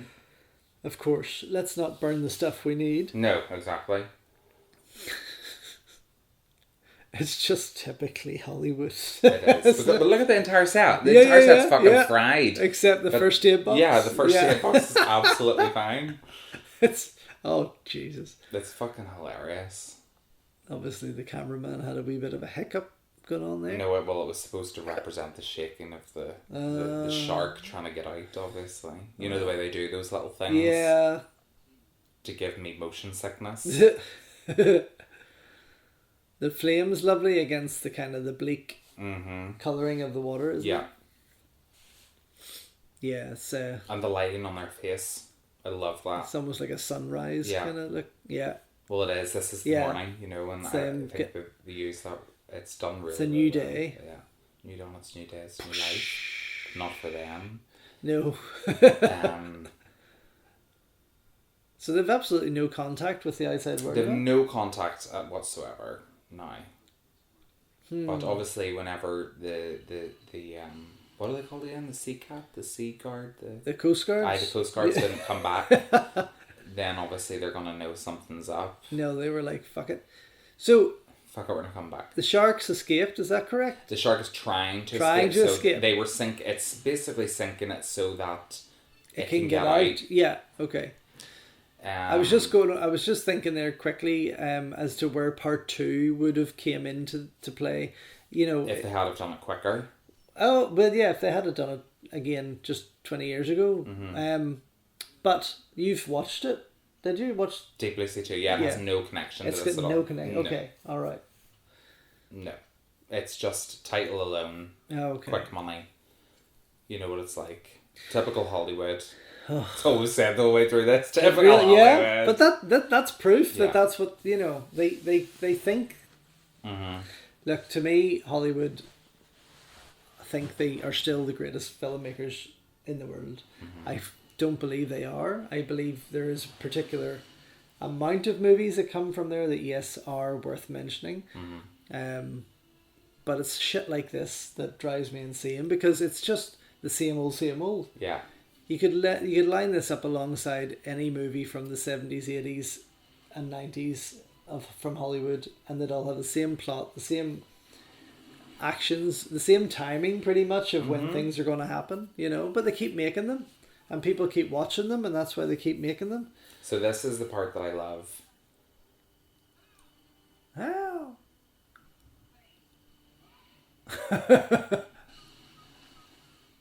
So for me, I think this was a really good character move for the writer's behalf. You know, not making her the hero. Yes. And her realizing, I have fucked up. Yeah.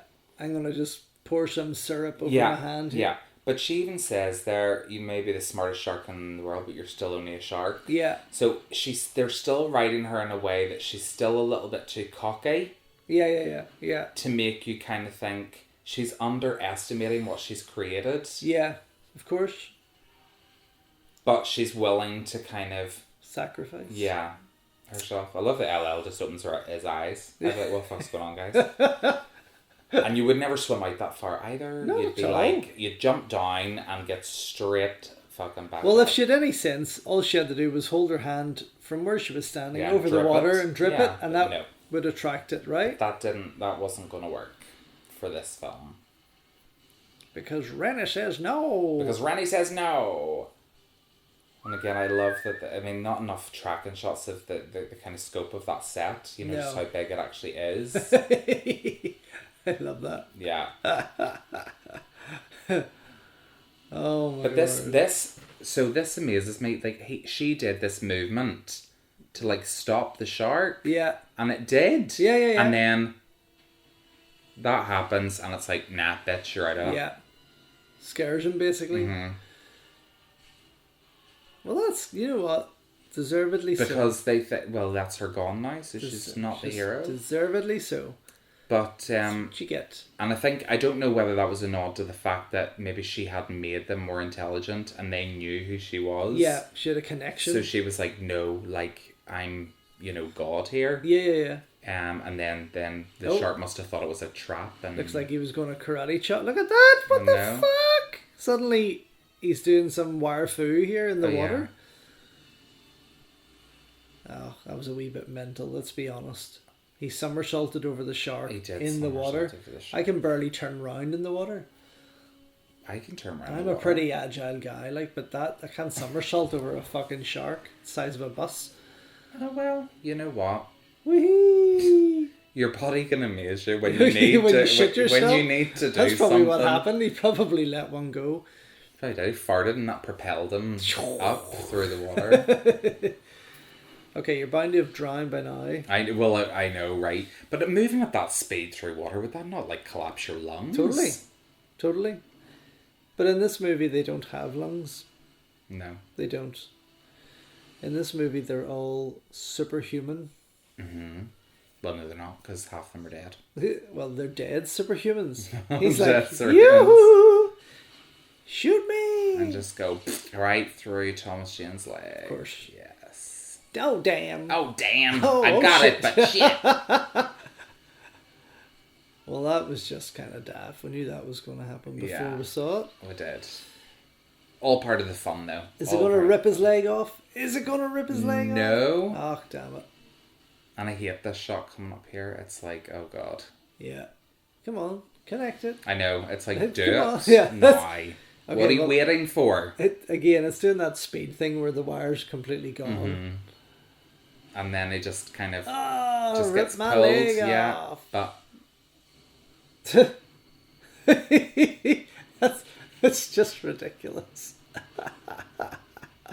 Oh fuck, look at that dreadful CGI explosion.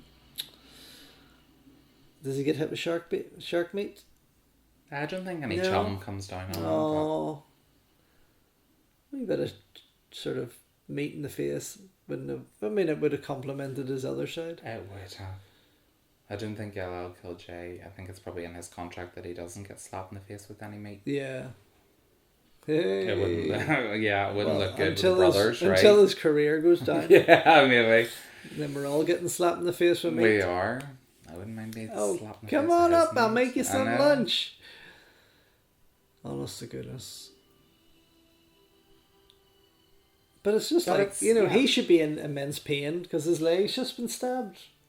Not stabbed, ripped apart by his shark's jaws. LL shouldn't have a leg. No, but he does. But they're just so casually like, you. And we need to accept that. Rose, help me up on the door. Yes, I'm right. Do you know what? Every time I say this, I'm like, that piece of plastic that they're sitting on is the same size as that fucking door. Yeah. They could have had Jack and Rose in that door. As much as I love Titanic. It's like, no, they could have got on that door. They could have. I would not be keeping my legs in the water. Well, he says to him here, how many sharks were there? And he's like 3, and he's like, okay, and then he lifts them out. Yeah, true. Are you sure it was just 3 sharks? Yeah, because I would be out of that. Yeah. He swam so casually over there, right? Yeah. It's because he thought there was only 3 sharks. Yeah. And they're all dead. You're still in the middle of the ocean. But you know what's interesting is that they didn't... Did they know that LL killed the first shark? Oh, and here's casually, oh, hey, we're back for our shift, everybody. Yeah, look, it's like, what? Yeah, nobody looks worried at all. No, they're like, oh, half of our work's underwater. Yeah, but we're just gonna keep on coming. They're like, pretend you're sleeping. I know. Pretend, if we can't see them, they can't see us. Directed by Renny Harlin. And this is where LL Kill J's song comes into it. Yeah. No, it doesn't go like that, I don't think. No. Produced by 3 people. Yeah. To blame. Fuck. And then 2 executive producers who should have been watching the producers. Stephen Windon did a great job with his direct DP job. Even though it wasn't spectacular. It was spectacular. Competent. And the production designers did a good job. 3 editors. Holy shit. That makes it worse. A co-producer. There's always a co-producer. Mark, you really didn't have much to do there. No, he didn't. I mean, you could have gone and got that shit in like any kind of nautical shop. Yeah. Jeffrey, you need fired. Yep, you're right. Walt Conte, he's the one that did the animatronic sharks, which is amazing. Okay. And Trevor Rabin, he's done quite a lot of scores But a score for this wasn't too bad.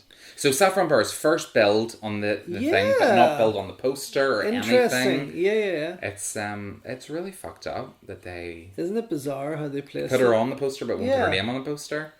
Strange. That wouldn't happen now. Not with the Me Too movement. No, hashtag. Yeah. No. Hashtag Saffron first. Yeah. That's going to be our hashtag. Oh, Jesus, don't start that. Ada Turturro, that's who I was thinking of, was the girl in the clock tower. She ended up in Sopranos. Well, she ended up in Flames. She ended up in The Sopranos as well. Oh. So, well, you still enjoy it as much as... It's one of these films, I've told you that at night time I can't sleep without a movie on. Yeah. And Deep Blue Sea is, for me, a nighttime movie, so it's usually in my player quite a lot. So is that, you think that would subconsciously be putting you more off water? If you're listening to this kind of a movie when you're trying to sleep? No, because this is too much fun for me to hate it. But if it was Jaws on repeat, yes, I would say that would be because of the music. Because of the music and the fact that it's so fucking terrifying. Yeah. Would lead me to think that. But no, it's just one of those films that I enjoy. I just thought it would be a fun one to talk over. You know, and you know. I mean, it was good to see it again. I just would never need to see it ever again. No. Definitely not. And you don't have to. I don't have to. That's it, done. Yeah, that's it. And if I do feel like watching it again, I could just listen back to this and remember why I don't want to watch it again. Exactly. Look at all the special effects people. Isn't it insane? It's just mad. Wow. Well, special effects. I get confused sometimes. Well, there's special prosthetics. Makeup. Yeah. So they will be labelled differently. Yeah. But yes, visual effects, CGI, all that kind of thing. You always imagine is the computer animated stuff that we're But do you know what? You watch the trailers, you watch the credits for films, and you are like, oh my god, so many people went into making this film. Yeah. And then there's movies that you watch and you're like, oh, so many people went into making this film. How did they fuck that up? Yeah, exactly. Yeah. Like with Cats. Yes. Yes. You know, at least with Skinned Deep, it was a small, team. Yeah, you knew what they were doing. You knew why. There was reasons behind... and it was still more fun than Cats was. I mean, I can tell you that now. Yeah. But you look at this and you think, you know, with all these people involved... It should have been a better film. But that's what I'm saying. I enjoy it. Yeah. You know? But this is why I keep my crew small, because in a way, yes, okay, I'm directing, I'm producing, but I think the likes of this kind of thing, there's too many cooks. Too many cooks spoil the broth. Yeah. Yeah. And that's when too many people are piping up that this should happen, that should happen, we should do this, we should do that, we should change this might work better. And because of, you know, what do you call it? Is it equity? Or something like that, or the union or something, where they're basically everyone's got a say in this part, and you've got to employ someone to do this, and you've got to employ someone, and then suddenly it just becomes so big that I think there's just too many people there, and you know, I mean, I can understand there's a less lot of focus. the people. Yeah, I can imagine a lot. You still here? I am. I just still go on. Here, I can appreciate, you know, a lot of people taking the time to work on the animatronic sharks because it sounded like a mammoth task. There you go. Digital shark animation by Hammerhead. Hammerhead Productions. And there was only 1, 2, 3, 4. And Industrial Light and Magic. Well, ILM did the special visual effects and animation. Okay. Oh, so this is what they were saying. 14 houses, visual effects by Mannix Visual Effects. Vision, art, design, and animation. And digital effects by the Film Factory. All still fucking and they still messed that up. They still couldn't design a decent CGI shark on an $80 million budget. And this is also around the same time as The Matrix and all that were coming out. Yeah. And, you know, the difference between the special effects and that, like, yes, again, we talked about that before. Granted, there is a lot of hiccup moments in the Matrix movies. But there were still a lot of incredible CGI moments. Yeah. And this is the same time period when that was happening. You would imagine they'd be on par. And Matrix was made on a lower budget. Yeah, yeah. You know, and it still looks more impressive in its CGI. you know. Yeah. But Well, that's us. That's us. We're just Deepest, onto the music notes here. Deepest Bliss, performed by LL Cool J. Say what? Performed by LL Cool J. Good and Plenty, performed by Divine. Wow. On a Johnny Nash song, like randomly in the middle there. Yeah, they really are just random. Oh, they do love their R&B here, don't they? It's clearly not a soundtrack I would be rushing out to buy. No. Filmed in Panavision, but that's what I'm saying. Panavision, They used... yeah. You mean as in film? Yeah, 35 minutes. Yeah. Okay, thank you very much for listening. Thanks, guys. If you had. And good luck. And next week we have... Silent Assassins. Silent Assassins with Linda Blair, the Linda amazing Blair. Linda Blair. See you then. Bye. Bye.